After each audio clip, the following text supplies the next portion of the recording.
So, Google in-market audiences are a great way for any business to reach new prospects at the point that they're considering buying your products or services. They work in a pretty simple way. So Google will group users together in audiences based upon their behavior online. And that can include the keywords they're searching in Google, the websites that they're visiting, including your competitors' websites, how they're behaving on those websites, and even if they're converting and submitting inquiries to your competitors. Google will then take those users and put them in what's called an in-market audience. And there's hundreds of these different audiences, ranging from people that are looking to purchase a home, purchase a new car, purchase baby stuff, purchase furniture for their garden. There's hundreds of these different audiences, and it's possible to advertise your products and services to those people as they're considering a purchase in your industry.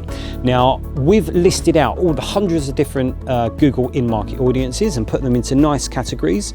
They can be found in this blog post, so take a little look, see if there's any that are relevant to your business. If there are, and you're interested in exploring how you can best penetrate those users, get in touch and we'll be pleased to talk that through. Cheers.